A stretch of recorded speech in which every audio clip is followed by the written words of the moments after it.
The Judge's House by Bram Stoker. When the time for his examination drew near, Malcolmson made up his mind to go somewhere to read by himself. He feared the attractions of the seaside, and also he feared completely rural isolation, for of old he knew its charms, and so he determined to find some unpretentious little town where there would be nothing to distract him. He refrained from asking suggestions from any of his friends, for he argued that each would recommend some place of which he had knowledge and where he had already acquaintances. As Malcolmson wished to avoid friends, he had no wish to encumber himself with the attention of friends' friends, and so he determined to look out for a place for himself. He packed a portmanteau with some clothes and all the books he required, and then took ticket for the first name on the local timetable which he did not know. When, at the end of 3 hours' journey, he alighted at Benchurch, he felt satisfied that he had so far obliterated his tracks as to be sure of having a peaceful opportunity of pursuing his studies. He went straight to the one inn which the sleepy little place contained, and put up for the night. Benchurch was a market town, and once in 3 weeks was crowded to excess. But for the remainder of the 21 days it was as attractive as a desert. Malcolmson looked around the day after his arrival to try to find quarters more isolated than even so quiet an inn as the Good Traveller afforded. There was only one place which took his fancy, and it certainly satisfied his wildest ideas regarding quiet. In fact, quiet was not the proper word to apply to it. Desolation was the only term conveying any suitable idea of its isolation. It was an old, rambling, heavy-built house of the Jacobean style, with heavy gables and windows, unusually small, and set higher than was customary in such houses, and was surrounded with a high brick wall massively built. Indeed, on examination, it looked more like a fortified house than an ordinary dwelling. But all these things pleased Malcolmson. Here, he thought, is the very spot I have been looking for, and if I can get opportunity of using it, I shall be happy. His joy was increased when he realized beyond doubt that it was not at present inhabited. From the post office he got the name of the agent, who was rarely surprised at the application to rent a part of the old house. Mr. Carnford, the local lawyer and agent, was a genial old gentleman, and frankly confessed his delight at any one being willing to live in the house. "To tell you the truth," he said, "I should be only too happy on behalf of the owners to let anyone have the house rent-free for a term of years, if only to accustom the people here to see it inhabited. It has been so long empty that some kind of absurd prejudice has grown up about it, and this can be best put down by its occupation, if only," he added with a sly glance at Malcolmson, "by a scholar like yourself, who wants its quiet for a time." Malcolmson thought it needless to ask the agent about the absurd prejudice. He knew he would get more information, if he should require it, on that subject from other quarters. He paid his 3 months' rent, got a receipt, and the name of an old woman who would probably undertake to do for him, and came away with the keys in his pocket. He then went to the landlady of the inn, who was a cheerful and most kindly person, and asked her advice as to such stores and provisions as he would be likely to require. She threw up her hands in amazement when he told her where he was going to settle himself. "Not in the Judge's house!" she said, and grew pale as she spoke. He explained the locality of the house, saying that he did not know its name. When he had finished, she answered, "Aye, sure enough, the very place. It is the Judge's house, sure enough." He asked her to tell him about the place, why so called, and what there was against it. She told him that it was so called locally because it had been many years before, how long she could not say, as she herself was from another part of the country, but she thought it must have been 100 years or more, the abode of a judge who was held in great terror on account of his harsh sentences and his hostility to prisoners at assizes. As to what there was against the house itself she could not tell.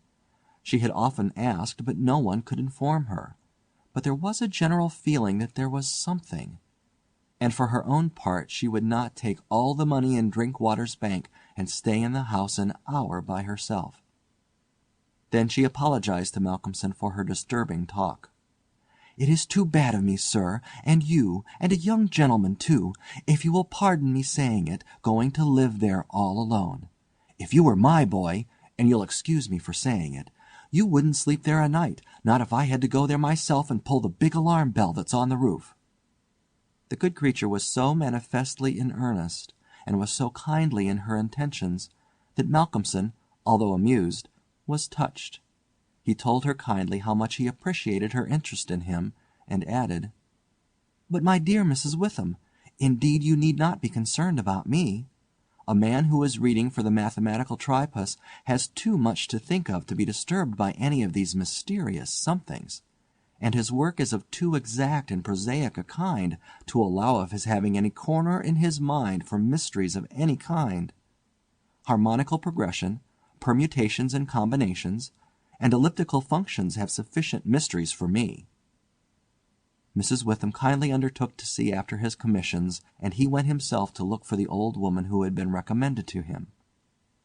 When he returned to the judge's house with her, after an interval of a couple of hours, he found Mrs. Witham herself waiting with several men and boys carrying parcels, and an upholsterer's man with a bed in a car, for, she said, though tables and chairs might be all very well, a bed that hadn't been aired for mayhap 50 years was not proper for young bones to lie on. She was evidently curious to see the inside of the house, and though manifestly so afraid of the somethings that at the slightest sound she clutched on to Malcolmson, whom she never left for a moment, went over the whole place. After his examination of the house, Malcolmson decided to take up his abode in the great dining-room, which was big enough to serve for all his requirements, and Mrs. Witham, with the aid of the charwoman, Mrs. Dempster, proceeded to arrange matters. When the hampers were brought in and unpacked, Malcolmson saw that with much kind forethought she had sent from her own kitchen sufficient provisions to last for a few days. Before going she expressed all sorts of kind wishes, and at the door turned and said, "And perhaps, sir, as the room is big and draughty, it might be well to have one of those big screens put round your bed at night, though, to tell the truth, I would die myself if I were to be so shut in with all kinds of things that put their heads round the sides, or over the top, and look on me." The image which she had called up was too much for her nerves, and she fled incontinently. Mrs. Dempster sniffed in a superior manner as the landlady disappeared, and remarked that for her own part she wasn't afraid of all the bogies in the kingdom. "I'll tell you what it is, sir," she said. "Bogies is all kinds and sorts of things, except bogies. Rats and mice and beetles, and creaky doors and loose slates and broken panes and stiff drawer handles that stay out when you pull them and then fall down in the middle of the night. Look at the wainscot of this room. It is old, hundreds of years old. Do you think there's no rats and beetles there? And do you imagine, sir, that you won't see none of them? Rats is bogies, I tell you, and bogies is rats. And don't you get to think anything else." "Mrs. Dempster," said Malcolmson gravely, making her a polite bow, "you know more than a senior wrangler. And let me say that, as a mark of esteem for your indubitable soundness of head and heart, I shall, when I go, give you possession of this house, and let you stay here by yourself for the last 2 months of my tenancy, for 4 weeks will serve my purpose." "Thank you kindly, sir," she answered, "but I couldn't sleep away from home o' nights. I am in greenhouse charity, and if I slept a night away from my rooms, I should lose all I have got to live on. The rules is very strict, and there's too many watching for a vacancy for me to run any risks in the matter. Only for that, sir, I'd gladly come here and attend on you altogether during your stay." "My good woman," said Malcolmson hastily, "I have come here on purpose to obtain solitude, and believe me that I am grateful to the late Greenhow for having so organized his admirable charity, whatever it is, that I am perforce denied the opportunity of suffering from such a form of temptation. St. Anthony himself could not be more rigid on the point." The old woman laughed harshly. "Ah, you young gentlemen," she said, "you don't fear for naught, and belike you'll get all the solitude you want here." She set to work with her cleaning, and by nightfall, when Malcolmson returned from his walk, he always had one of his books to study as he walked, he found the room swept and tidied, a fire burning in the old hearth, the lamp lit, and the table spread for supper with Mrs. Witham's excellent fare. "This is comfort indeed," he said as he rubbed his hands. When he had finished his supper and lifted the tray to the other end of the great oak dining table, he got out his books again, put fresh wood on the fire, trimmed his lamp, and set himself down to a spell of real hard work. He went on without pause till about 11 o'clock, when he knocked off for a bit to fix his fire and lamp, and to make himself a cup of tea. He had always been a tea drinker, and during his college life had sat late at work and taken tea late.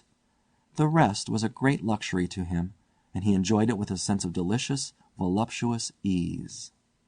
The renewed fire leaped and sparkled and threw quaint shadows through the great old room, and as he sipped his hot tea he revelled in the sense of isolation from his kind. Then it was that he began to notice for the first time what a noise the rats were making. "Surely," he thought, "they cannot have been at it all the time I was reading. Had they been, I must have noticed it." Presently, when the noise increased, he satisfied himself that it was really new. It was evident that at first the rats had been frightened at the presence of a stranger, and the light of the fire and lamp, but that as the time went on they had grown bolder, and were now disporting themselves as was their wont. How busy they were! And hark to the strange noises! Up and down behind the old wainscot, over the ceiling and under the floor they raced, and gnawed and scratched. Malcolmson smiled to himself as he recalled to mind the saying of Mrs. Dempster, "Bogies is rats, and rats is bogies." The tea began to have its effect of intellectual and nervous stimulus, and he saw with joy another long spell of work to be done before the night was past, and in the sense of security which it gave him he allowed himself the luxury of a good look around the room. He took his lamp in one hand and went all around, wondering that so quaint and beautiful an old house had been so long neglected. The carving of the oak on the panels of the wainscot was fine, and on and round the doors and windows it was beautiful and of rare merit. There were some old pictures on the walls, but they were coated so thick with dust and dirt that he could not distinguish any detail of them, though he held his lamp as high as he could over his head. Here and there, as he went round, he saw some crack or hole blocked for a moment by the face of a rat with its bright eyes glittering in the light, but in an instant it was gone, and a squeak and a scamper followed. The thing that most struck him, however, was the rope of the great alarm bell on the roof, which hung down in a corner of the room on the right-hand side of the fireplace. He pulled up close to the hearth a great high-backed carved oak chair, and sat down to his last cup of tea.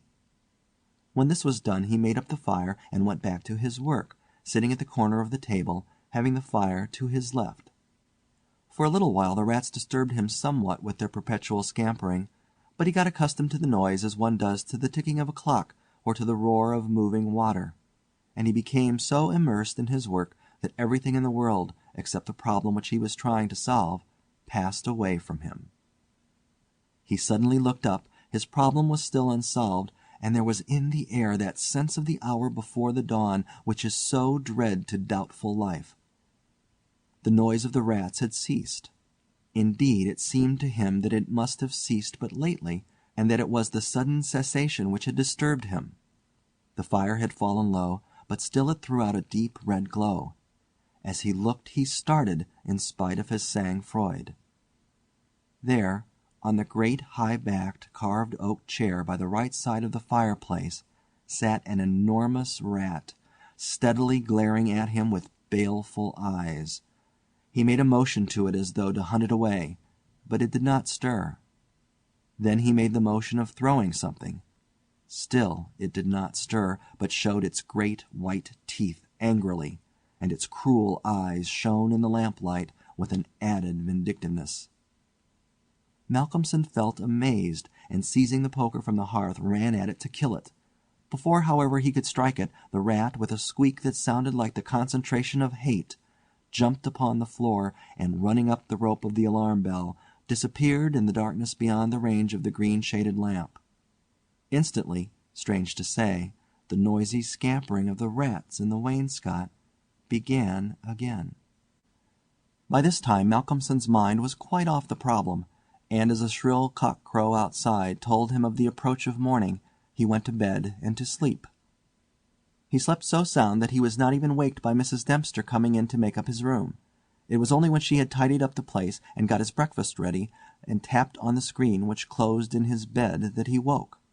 He was a little tired still after his night's hard work, but a strong cup of tea soon freshened him up, and, taking his book, he went out for his morning walk, bringing with him a few sandwiches lest he should not care to return till dinner-time.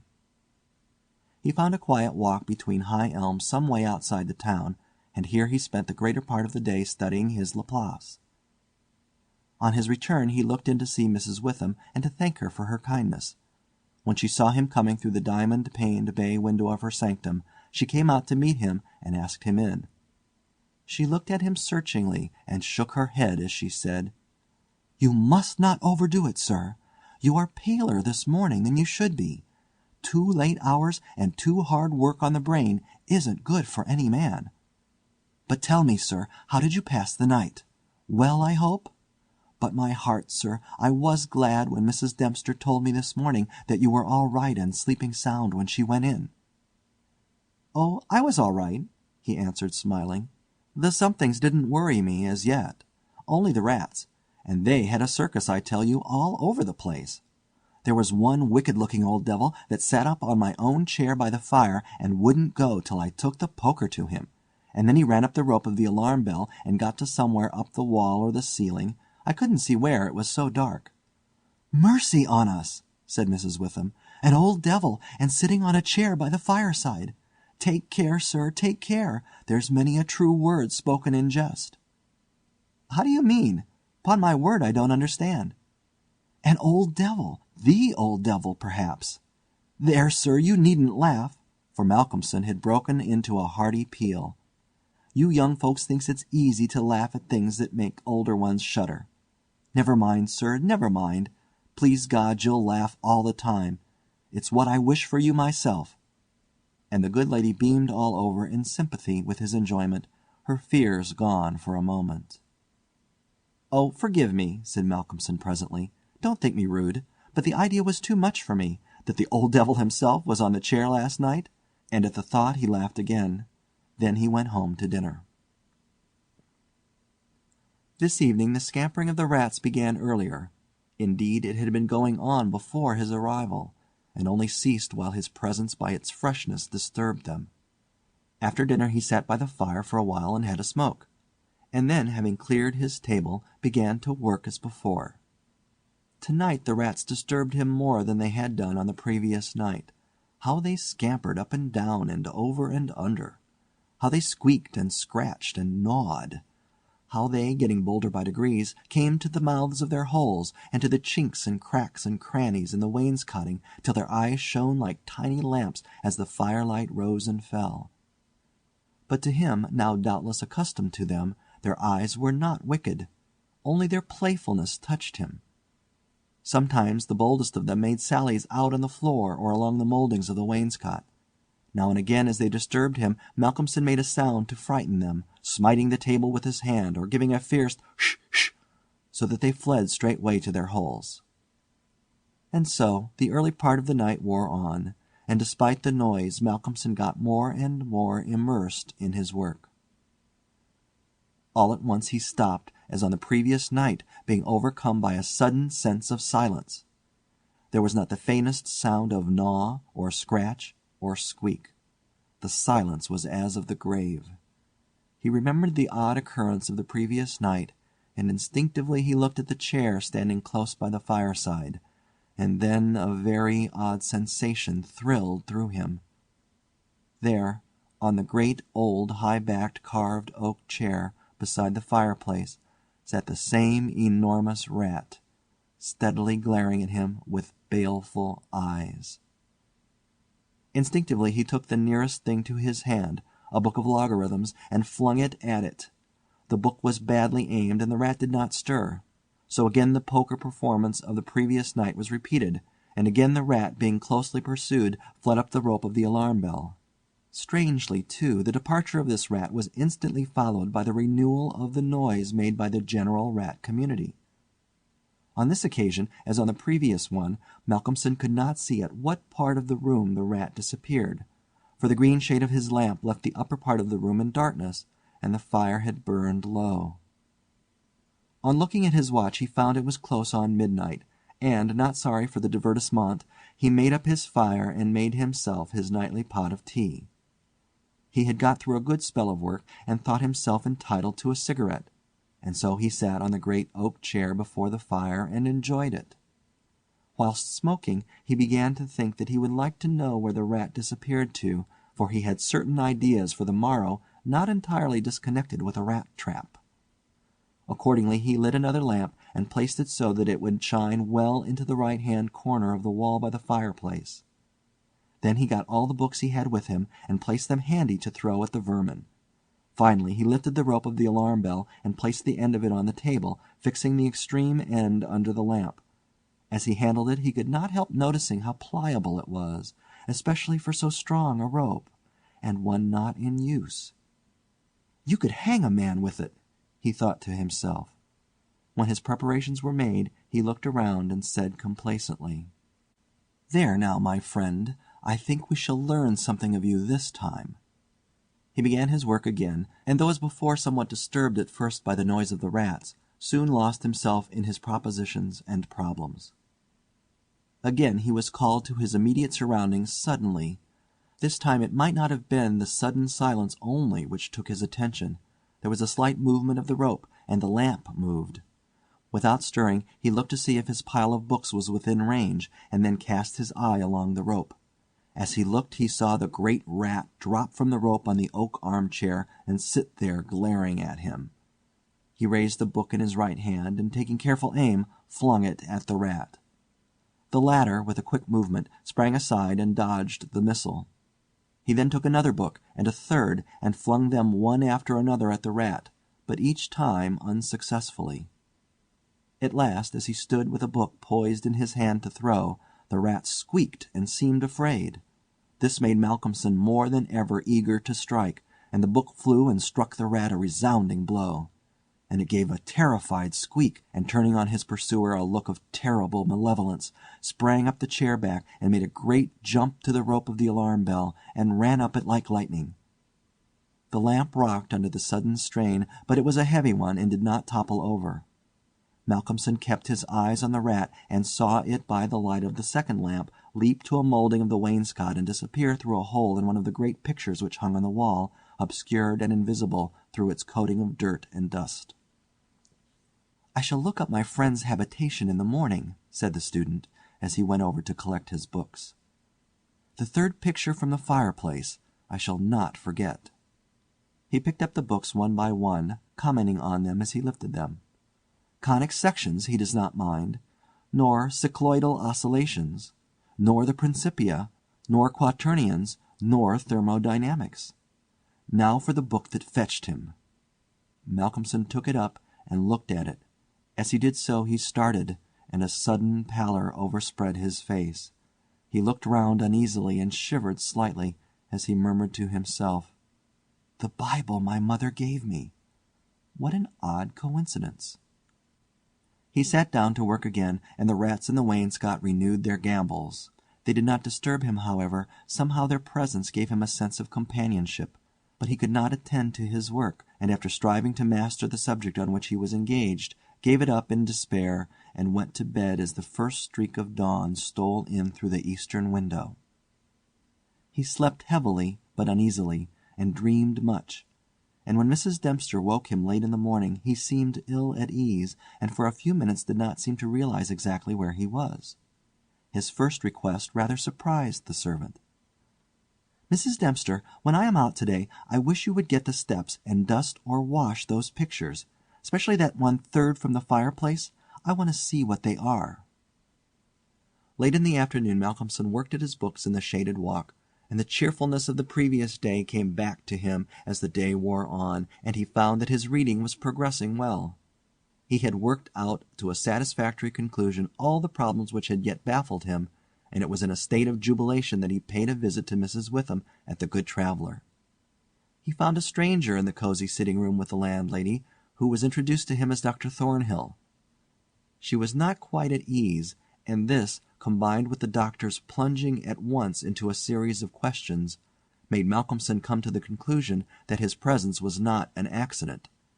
So without preliminary he said, "Dr. Thornhill, I shall with pleasure answer you any question you may choose to ask me, if you will answer me one question first." The doctor seemed surprised, but he smiled and answered at once. "Done. What is it?" "Did Mrs. Witham ask you to come here and see me and advise me?" Dr. Thornhill for a moment was taken aback, and Mrs. Witham got fiery red and turned away. But the doctor was a frank and ready man, and he answered at once and openly. "She did, but she didn't intend you to know it. I suppose it was my clumsy haste that made you suspect. She told me that she did not like the idea of your being in that house all by yourself, and that she thought you took too much strong tea. In fact, she wants me to advise you, if possible, to give up the tea and the very late hours. I was a keen student in my time, so I suppose I may take the liberty of a college man, and, without offence, advise you not quite as a stranger." Malcolmson, with a bright smile, held out his hand. "Shake, as they say in America," he said. "I must thank you for your kindness, and Mrs. Witham too, and your kindness deserves a return on my part. I promise to take no more strong tea, no tea at all till you let me, and I shall go to bed tonight at 1 o'clock at the latest. Will that do?" "Capital," said the doctor. "Now tell us all that you noticed in the old house." And so Malcolmson then and there told in minute detail all that had happened in the last 2 nights. He was interrupted every now and then by some exclamation from Mrs. Witham, till finally when he told of the episode of the Bible, the landlady's pent-up emotions found vent in a shriek, and it was not till a stiff glass of brandy and water had been administered that she grew composed again. Dr. Thornhill listened with a face of growing gravity, and when the narrative was complete and Mrs. Witham had been restored, he asked, "The rat always went up the rope of the alarm bell?" "Always." "I suppose you know," said the doctor after a pause, "what the rope is?" "No." "It is," said the doctor slowly, "the very rope which the hangman used for all the victims of the judge's judicial rancor." Here he was interrupted by another scream from Mrs. Witham, and steps had to be taken for her recovery. Malcolmson, having looked at his watch and found that it was close to his dinner hour, had gone home before her complete recovery. When Mrs. Witham was herself again, she almost assailed the doctor with angry questions as to what he meant by putting such horrible ideas into the poor young man's mind. "He has quite enough there already to upset him," she added. Dr. Thornhill replied, "My dear madam, I had a distinct purpose in it. I wanted to draw his attention to the bell rope, and to fix it there. It may be that he is in a highly overwrought state, and has been studying too much, although I am bound to say that he seems as sound and healthy a young man, mentally and bodily, as ever I saw. But then the rats, and that suggestion of the devil." The doctor shook his head and went on. "I would have offered to go and stay the first night with him, but that I felt sure it would have been a cause of offence. He may get in the night some strange fright or hallucination, and if he does I want him to pull that rope. All alone as he is, it will give us warning, and we may reach him in time to be of service. I shall be sitting up pretty late tonight, and shall keep my ears open. Do not be alarmed if Benchurch gets a surprise before morning." "Oh, doctor, what do you mean? What do you mean?" "I mean this, that possibly, nay, more probably, we shall hear the great alarm bell from the judge's house tonight." And the doctor made about as effective an exit as could be thought of. When Malcolmson arrived home, he found that it was a little after his usual time, and Mrs. Dempster had gone away. The rules of greenhouse charity were not to be neglected. He was glad to see that the place was bright and tidy, with a cheerful fire and a well-trimmed lamp. The evening was colder than might have been expected in April, and a heavy wind was blowing with such rapidly increasing strength that there was every promise of a storm during the night. For a few minutes after his entrance the noise of the rats ceased, but so soon as they became accustomed to his presence they began again. He was glad to hear them, for he felt once more the feeling of companionship in their noise, and his mind ran back to the strange fact that they only ceased to manifest themselves when that other, the great rat with the baleful eyes, came upon the scene. The reading lamp only was lit, and its green shade kept the ceiling and the upper part of the room in darkness, so that the cheerful light from the hearth spreading over the floor and shining on the white cloth laid over the end of the table was warm and cheery. Malcolmson sat down to his dinner with a good appetite and a buoyant spirit. After his dinner and a cigarette, he sat steadily down to work, determined not to let anything disturb him, for he remembered his promise to the doctor, and made up his mind to make the best of the time at his disposal. For an hour or so he worked all right, and then his thoughts began to wander from his books. The actual circumstances around him, the calls on his physical attention, and his nervous susceptibility were not to be denied. By this time the wind had become a gale, and the gale a storm. The old house, solid though it was, seemed to shake to its foundations, and the storm roared and raged through its many chimneys and its queer old gables, producing strange, unearthly sounds in the empty rooms and corridors. Even the great alarm bell on the roof must have felt the force of the wind, for the rope rose and fell slightly, as though the bell were moved a little from time to time, and the limber rope fell on the oak floor with a hard and hollow sound. As Malcolmson listened to it he bethought himself of the doctor's words. "It is the rope which the hangman used for the victims of the judge's judicial rancor." And he went over to the turner of the fireplace and took it in his hand to look at it. There seemed a sort of deadly interest in it, and as he stood there he lost himself for a moment in speculation as to who these victims were, and the grim wish of the judge to have such a ghastly relic ever under his eyes. As he stood there the swaying of the bell on the roof still lifted the rope now and again, but presently there came a new sensation, a sort of tremor in the rope, as though something was moving along it. Looking up instinctively, Malcolmson saw the great rat coming slowly down towards him, glaring at him steadily. He dropped the rope and started back with a muttered curse, and the rat turning ran up the rope again and disappeared, and at the same instant Malcolmson became conscious that the noise of the rats, which had ceased for a while, began again. All this set him thinking, and it occurred to him that he had not investigated the lair of the rat or looked at the pictures as he had intended. He lit the other lamp without the shade, and, holding it up, went and stood opposite the third picture from the fireplace on the right-hand side where he had seen the rat disappear on the previous night. At the first glance he started back so suddenly that he almost dropped the lamp, and a deadly pallor overspread his face. His knees shook, and heavy drops of sweat came on his forehead, and he trembled like an aspen. But he was young and plucky, and pulled himself together, and after the pause of a few seconds stepped forward again, raised the lamp, and examined the picture which had been dusted and washed, and now stood out clearly. It was of a judge, dressed in his robes of scarlet and ermine. His face was strong and merciless, evil, crafty, and vindictive, with a sensual mouth, hooked nose of ruddy color, and shaped like the beak of a bird of prey. The rest of the face was of a cadaverous color. The eyes were of peculiar brilliance, and with a terribly malignant expression. As he looked at them, Malcolmson grew cold, for he saw there the very counterpart of the eyes of the great rat. The lamp almost fell from his hand. He saw the rat with its baleful eyes peering out through the hole in the corner of the picture, and noted the sudden cessation of the noise of the other rats. However, he pulled himself together, and went on with his examination of the picture. The judge was seated in a great high-backed carved oak chair on the right side of a great stone fireplace where, in the corner, a rope hung down from the ceiling, its end lying coiled on the floor.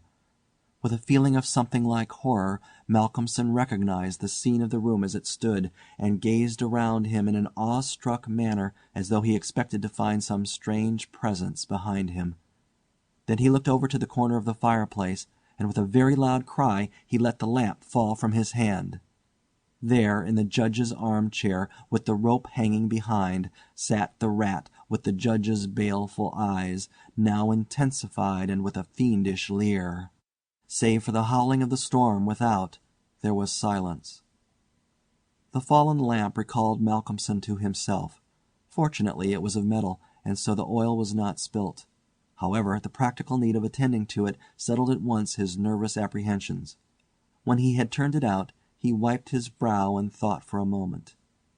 "This will not do," he said to himself. "If I go on like this I shall become a crazy fool. This must stop. I promised the doctor I would not take tea. Faith, he was pretty right. My nerves must have been getting into a queer state. Funny I did not notice it. I never felt better in my life. However, it is all right now, and I shall not be such a fool again." Then he mixed himself a good stiff glass of brandy and water and resolutely sat down to his work. It was nearly an hour when he looked up from his book, disturbed by the sudden stillness. Without, the wind howled and roared louder than ever, and the rain drove in sheets against the windows, beating like hail on the glass.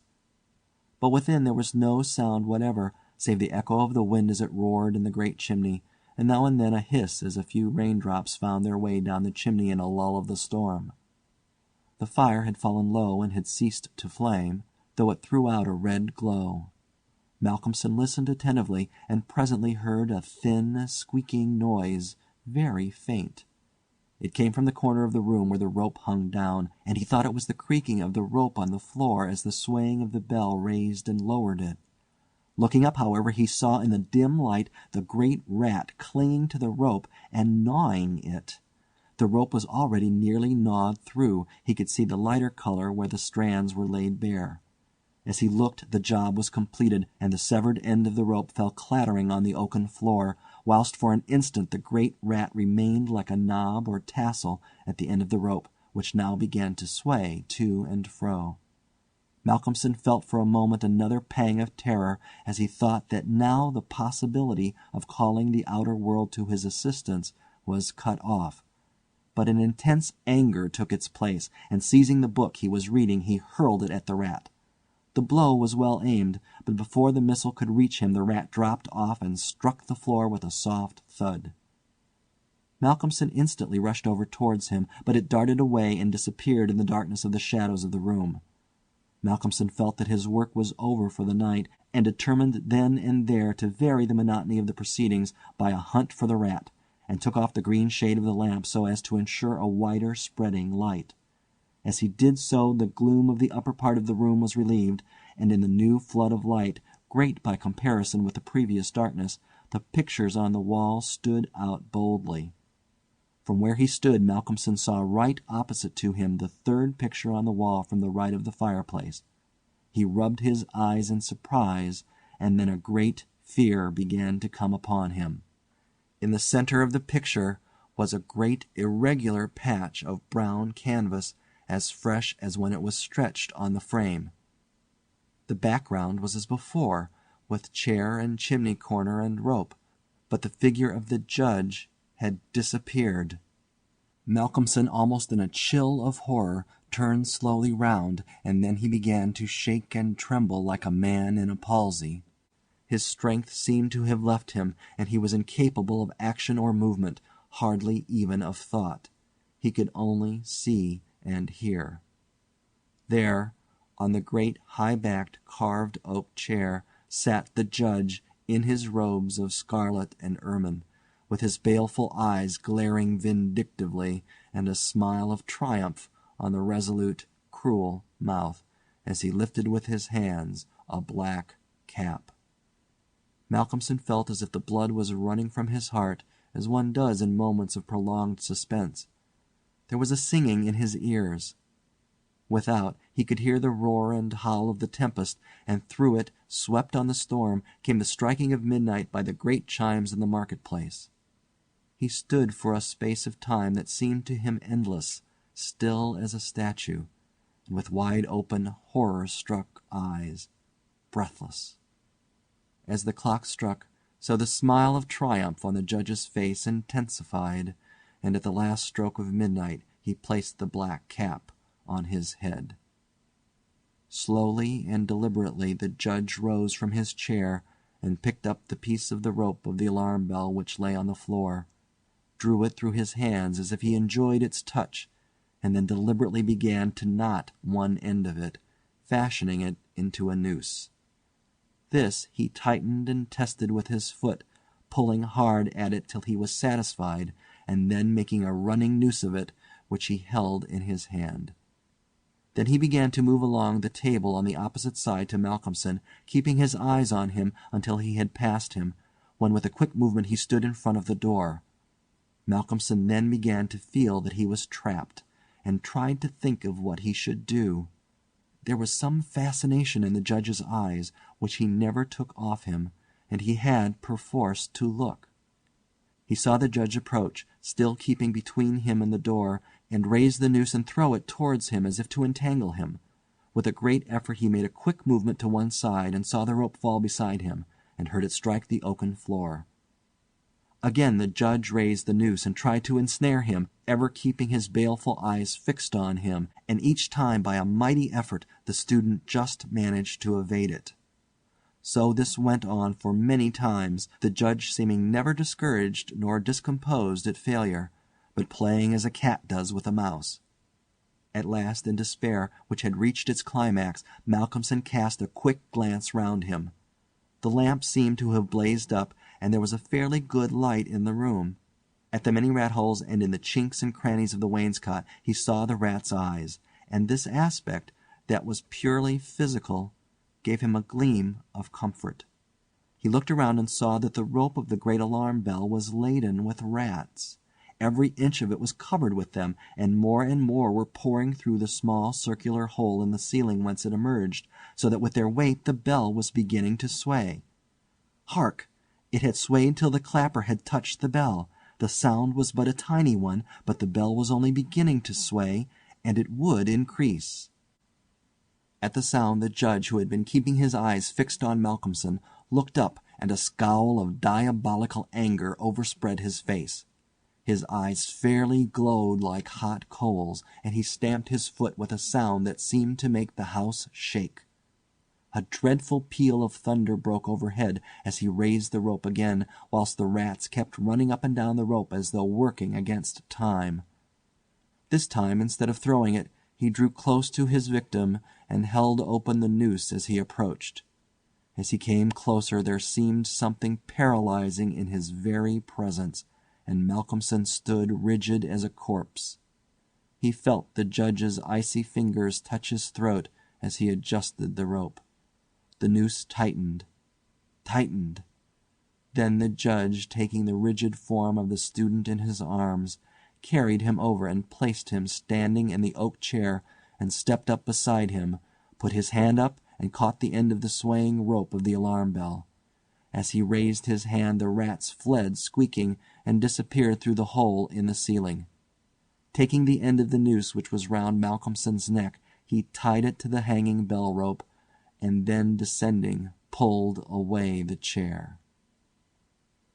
When the alarm bell of the Judge's house began to sound, a crowd soon assembled. Lights and torches of various kinds appeared, and soon a silent crowd was hurrying to the spot. They knocked loudly at the door, but there was no reply. Then they burst in the door and poured into the great dining room, the doctor at the head.